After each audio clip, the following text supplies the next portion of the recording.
Hello friends, welcome back to my YouTube channel.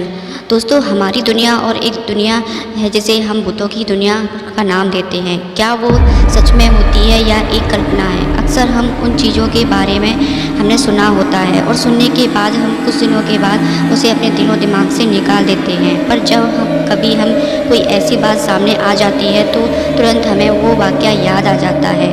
हम उस बात को याद कर लेते हैं जो हमने सुनी होती है। वैसे ही आज मैं आपको दिल्ली से जुड़ा एक हकीकत का यानी कि सच का वाक़या सुनाने वाली हूँ। तो वीडियो में लास्ट तक यानी कि ऑडियो में लास्ट तक बनी रहिए। अगर वीडियो पसंद आई तो प्लीज़ वीडियो को लाइक करके चैनल को सब्सक्राइब कर लें इस तरह की और भी हॉरर स्टोरीज़ को सुनने के लिए।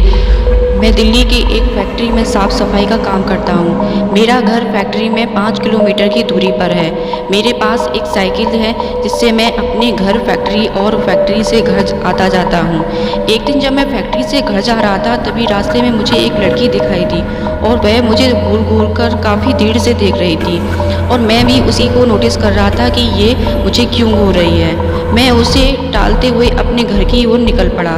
दूसरे दिन फिर वही उसी रास्ते पर से निकला क्योंकि मेरा तो आना जाना उस रास्ते पर अक्सर होता रहता था।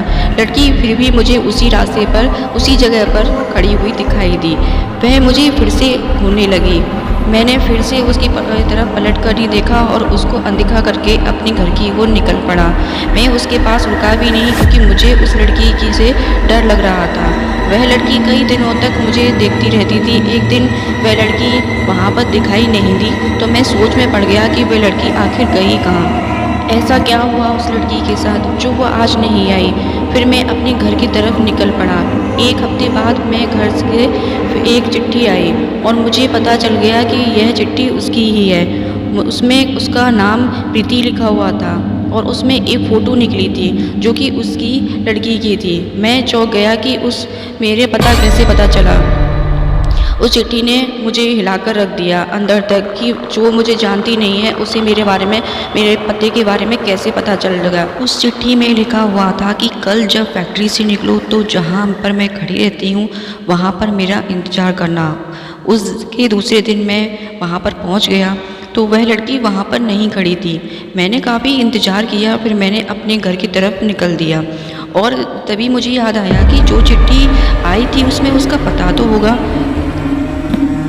फिर मैंने उसकी चिट्ठी में देखा, उसके पते को देखा और उसके पते के अनुसार उसे मिलने के लिए गया। दरवाज़ा खोलते ही एक आदमी आया और बोला, क्या काम है? उसे देखकर मैं थोड़ी देर के लिए हक्का बक्का तो रह गया। फिर मैंने कहा, मैम साहब से काम है, मैम साहब से मिलना है। तो वो बोला कि कौन सी मैम साहब? कि कुछ दिन पहले मुझे वो रास्ते में मिली थी और मैम साहब से मुझे मिलना है। उन्होंने मेरे पास एक चिट्ठी भेजी थी, उसमें इसी का पता था जहाँ पर मैं आया हूँ। ये सुनकर वो आदमी बोला कि मैं उसका पापा हूँ और उसे मरे हुए 2 महीने हो चुके हैं। मेरे हाथ पैर तो ऐसे कांपने लगे जैसे कि पता नहीं क्या मेरे ऊपर हो गया हो। मैं पड़ गया कि वह लड़की जो मुझे रास्ते में मिली थी और उसने मुझे जो चिट्ठी भेजी थी वो कौन थी। मुझे लगा कि वह कोई न कोई आत्मा होगी। तभी उसके पिता ने उससे कहा, अगर तुम्हें विश्वास नहीं है तो चलो मैं तुम्हें कुछ दिखाता हूँ। फिर वो मुझे अंदर की तरफ कमरे में ले गए और उन्होंने मुझे एक तस्वीर की तरफ इशारा करते हुए बोला और मुझसे बोले, देखो ये मेरी बेटी है। मैंने उस तस्वीर की तरफ देखा, उस पर माला टंगी हुई थी। मैं उस तस्वीर को देखकर एकदम से हक्का बक्का रह गया और मेरे माथे पर पसीने आ गए। मुझे अब लगने लगा था कि जो मेरे साथ में हो रहा था वो क्या था। तभी मैं भागकर अपने घर की तरफ पहुंचा। मैं उस चिट्ठी को जला दिया और उस दिन के बाद मैंने कभी भी अनजाने में भी लोगों से मिलना बात करना सब बंद कर दिया और उस चिट्ठी के बारे में कभी जिक्र नहीं किया। आज भी अगर मैं उस वाक़ये को याद करता हूँ तो मेरे पसीने छूट जाते हैं।